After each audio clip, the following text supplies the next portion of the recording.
La ministra de Hacienda, María Jesús Montero, rectifica sus polémicas palabras sobre la sentencia del caso Dani Alves. Como recordaréis, Montero, durante un mitin del PSOE celebrado el pasado fin de semana, afirmó que era una vergüenza que el Tribunal Superior de Justicia de Cataluña pusiera la presunción de inocencia del acusado por delante del testimonio de la víctima en el juicio por agresión sexual contra el futbolista brasileño. Como decimos, la ministra de Hacienda rectificaba esas palabras y así lo explicaba hoy. Para nada ponía en cuestión, era mi intención, poner en cuestión un derecho constitucional básico, como es la presunción de inocencia. Yo retiré mis palabras porque si eso distraía del debate de fondo, no tengo ningún problema en, por supuesto, decir, oiga, me he equivocado, he cometido un error en la expresión y lo retiro. En fin, señora ministra, le recomiendo un truco para que no le vuelva a ocurrir algo parecido. Si va a decir algo de lo que no está muy segura, aguante la respiración un rato hasta que tenga la idea correcta o hasta que se ponga azul, lo que antes ocurra. La sentencia del caso Dani Alves ha vuelto a reabrir el debate sobre el valor del testimonio de las víctimas en los juicios por violencia sexual. Y probablemente el testimonio más paradigmático en ese sentido haya sido el de Gisèle Pelicot, la francesa que se atrevió a denunciar años de abusos por parte de su propio marido y de más de un centenar de hombres que la violaron aprovechándose de que su marido la drogaba. Ahora, la hija de Gisèle Pelicot, Caroline Darian, ha publicado un libro, Y dejé de llamarte papá, en el que explica el dilema de ser la hija de la víctima, pero también la de un monstruoso agresor. Nosotros hemos podido hablar con ella. Caroline Darian, mujer tenía que ser.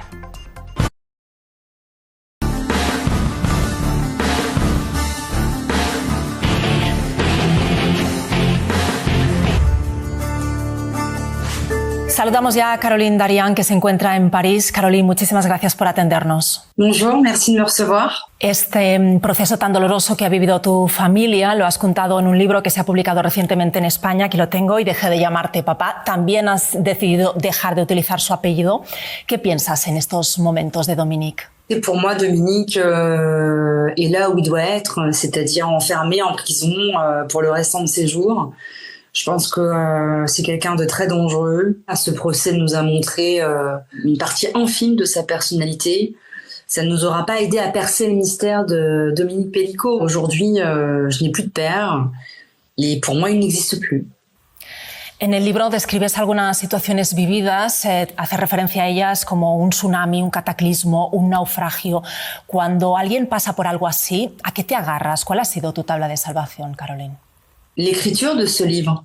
L'écriture de ce livre m'a permis de poser des mots sur l'indicible. J'ai été traversée par beaucoup de colère, de la frustration, beaucoup de déception aussi, de découvrir que bien finalement je ne connais pas la personne qui m'a élevée et en qui j'avais totale confiance, pour qui j'avais un amour inconditionnel qu'une fille peut avoir à l'égard de son père. C'était une façon pour moi d'intégrer la violence des faits, de ce qui nous a été révélé au cours de ces 2 ans et demi d'instruction. Sans ça, ça aurait été très difficile pour moi d'arriver à vivre cette épreuve. Tu madre, Gisèle, tomó una decisión muy valiente, que ese juicio fuese a puerta abierta, una vista pública para exponer a esos agresores a la mirada colectiva. Imagino que fueron días, que fueron semanas muy difíciles. No sé si recuerdas algún momento que fuera especialmente doloroso, complicado o incluso emocionante. L'ouverture des portes de ce procès, moi, je l'y ai encouragée. J'ai encouragé ma mère depuis le début. C'était pas à elle d'avoir honte, et c'est d'ailleurs la phrase que j'ai écrite dans mon livre, pour que la honte change de camp. Tout a été difficile dans ce procès. Revoir notre père, nous les enfants, derrière un box vitré, confrontés à la réalité des faits concernant d'autres membres de notre famille. L'annonce du verdict aussi, parce que c'est quand même un moment... tout a été une épreuve du début à la fin, en fait.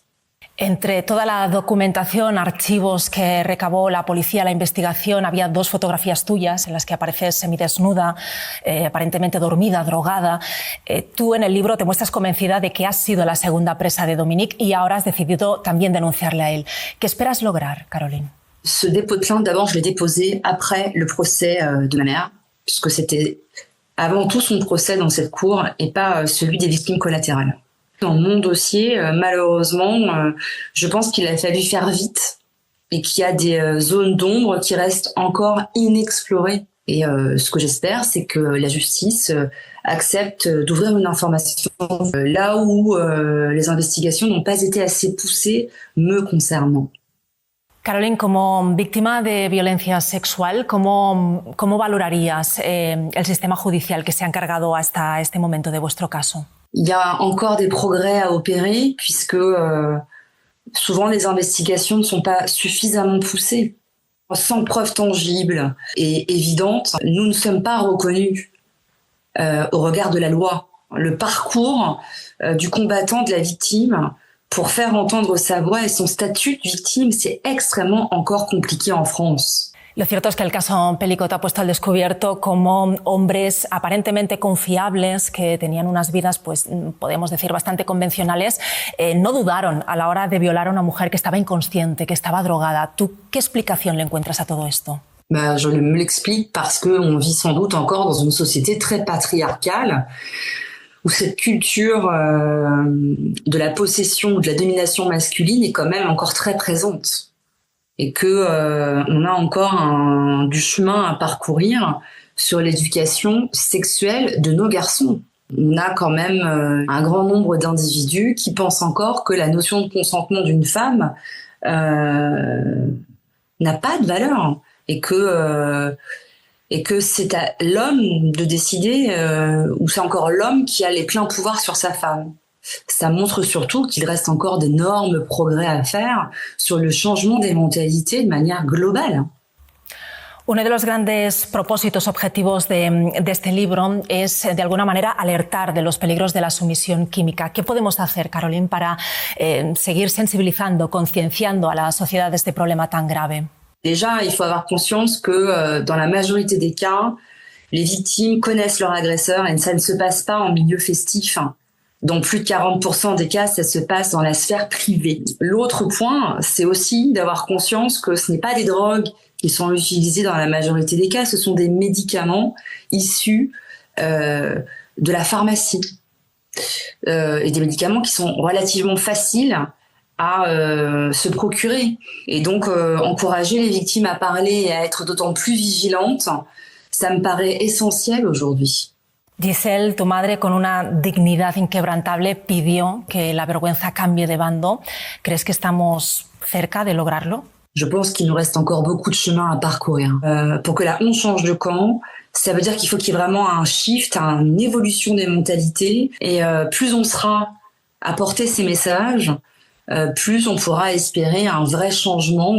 Pues ahí estaremos, seguiremos trabajando. Caroline Darian, muchísimas gracias por conceder esta entrevista al Intermedio. Desde aquí un abrazo enorme para ti y para tu madre Giselle. Gracias. Merci infiniment. Seguimos muy pendientes de esa comparecencia de Donald Trump. Ahí vamos a ver, ahí lo tienen, imágenes en directo del presidente norteamericano que se presenta ante los medios de comunicación para contar cuál va a ser su plan de medidas arancelarias en lo que él ha denominado ese día de la liberación. Siguiendo muy de cerca esa comparecencia se encuentra nuestro compañero Guillermo Fesser. En unos minutos volveremos a contactar con él para que nos cuente todos los detalles. Bien, mientras vamos con más temas porque hoy 2 de abril también es el Día Mundial de la Concienciación sobre el Autismo. Para dar visibilidad a esta neurodivergencia, miles de edificios y monumentos emblemáticos de España se han teñido de azul. Hay que recordar que el autismo se manifiesta en mayor o menor grado en una de cada 100 personas. A grandes rasgos provoca hipersensibilidad sensorial y en la mayoría de los casos dificultad para las relaciones sociales e interpersonales. Bueno, pues justamente tenemos con nosotros a nuestra colaboradora más inusual, que viene a hablarnos del... Bueno, por favor, ¿y esos ojos que vienen de empalmada o qué es esto?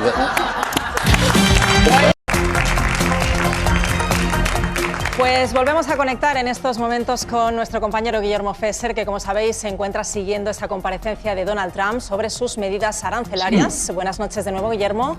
Cuéntanos qué titulares está dejando el presidente estadounidense.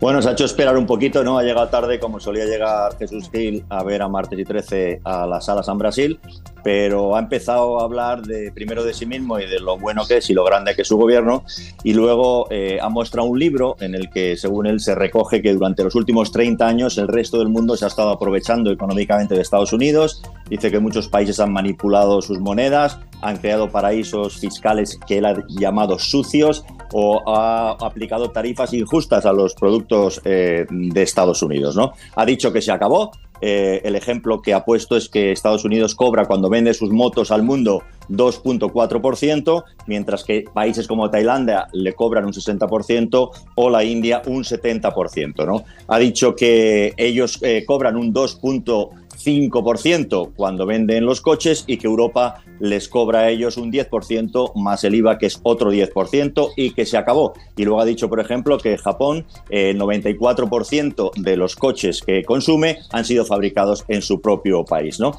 Que esto ha desbaratado, ha dicho, la industria de Estados Unidos, que ha puesto en peligro su seguridad, que no culpa a los países que aplican las tarifas, sino que culpa a los presidentes que le han predecido, que han sido los que han sido culpables de este desastre, ¿no? Y por tanto, lo primero que ha anunciado, que se veía venir, 25% de aranceles a todos los coches que vengan del extranjero.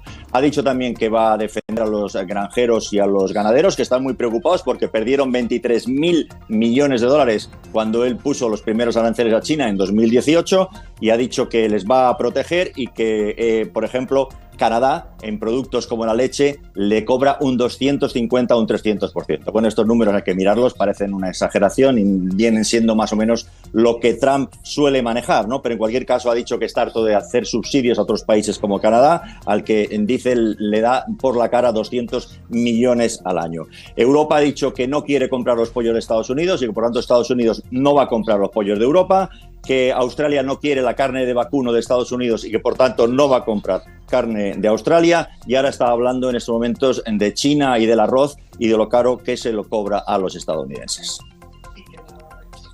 Bueno, pues parece que va a volver a la autarquía.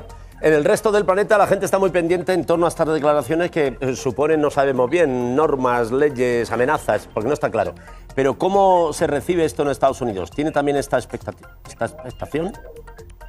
Bueno, lo que se percibe aquí no es que va a haber un cambio bestial de las alianzas a nivel mundial, ¿no? No simplemente son tarifas de te cobro más, te cobro menos, sino imagínate, por ejemplo, el sopapo que significa decirle a Japón ahora que es un enemigo y que le pone un 25% en todos los coches, cuando Japón es el primer inversor de Estados Unidos, 1 millón de estadounidenses trabajan para compañías japonesas, y Japón es el aliado mayor en Asia a nivel militar, vigilando las acciones de China, ¿no?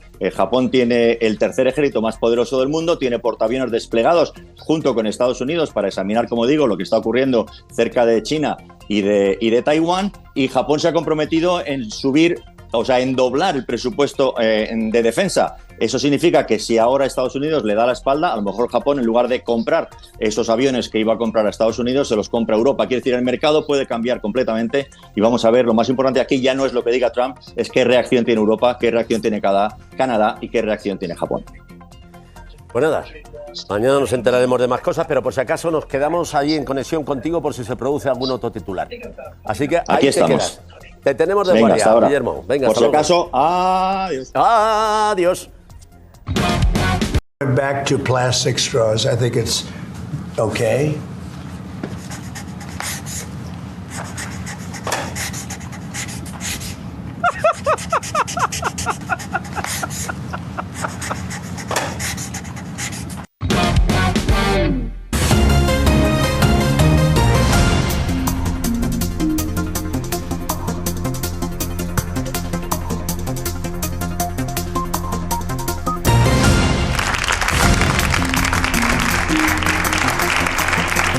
Buenas noches, soy Sandra Sabatés.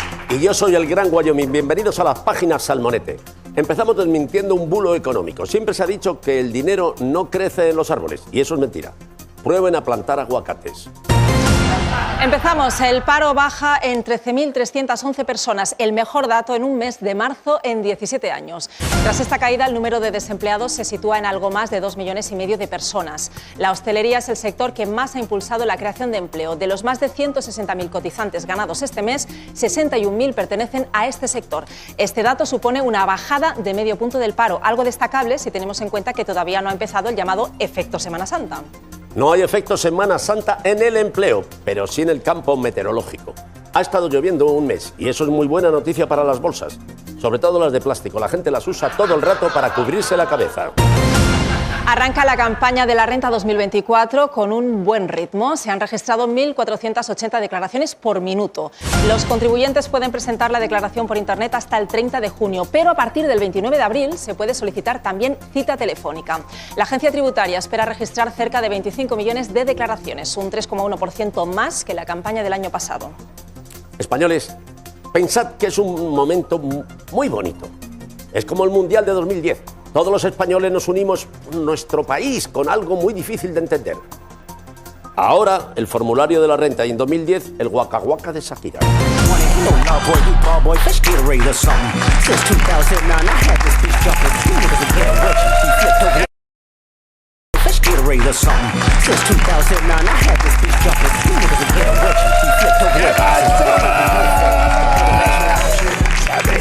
Guapa, ¿qué pasa? Malditos rojos, vais a acabar con el mundo. La Tierra es plana, pero vuestro encefalograma más. Show me the Danny. ¿Qué te pasa, muchacho? No me lo digas. ¿Has vuelto a aceptar consejos de inversión de mi ley? ¿Qué ha sido esta vez? ¿Criptomonedas o directamente estampitas? Ni me hables. Ni me hables. Mira, Parguelomín, ni me hables. Que me acabo de enterar de que el argentino ha sido el segundo estado que me roba. Porque, atención, el Estado español se queda todos los años, según los cálculos de la startup Taxdown, con 9.000 millones de euros de los españoles, que no hacemos bien la declaración de la renta.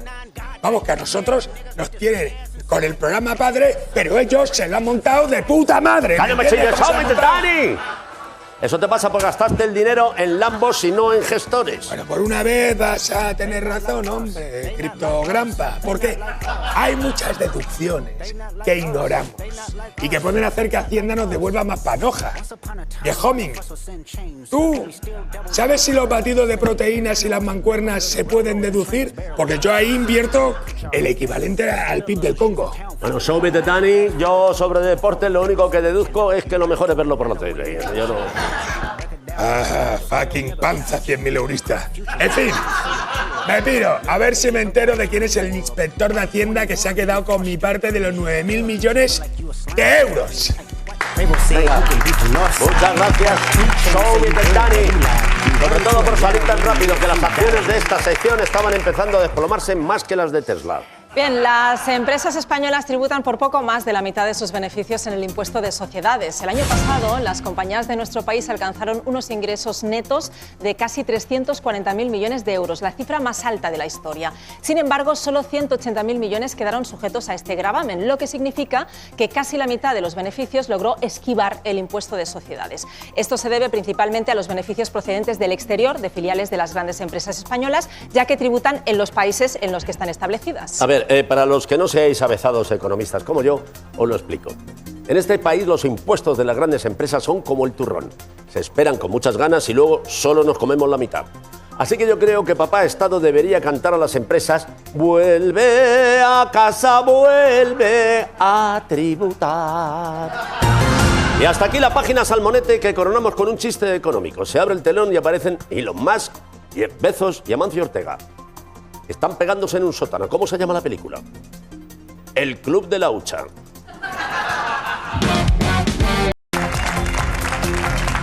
Muchas gracias. Aquí seguimos. 22 horas 31 minutos, una hora menos en Canarias. Sí, y sigue el enfrentamiento entre el Gobierno y el Partido Popular a cuenta del decreto que pretende limitar la creación de nuevas universidades privadas.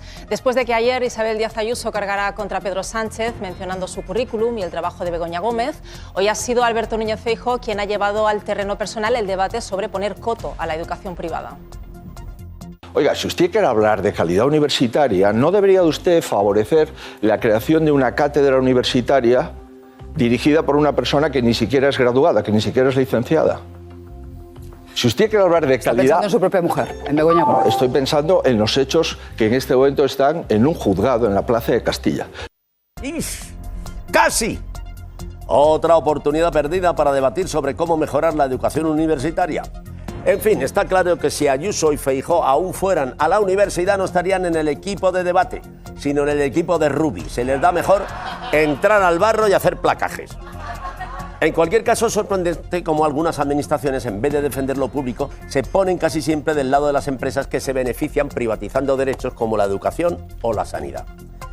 ¿Pero ha sido el Partido Popular un pionero en estas prácticas? Nos lo descubre Miquel Herrán en una nueva entrega de Está todo inventado. Un fuerte aplauso para él.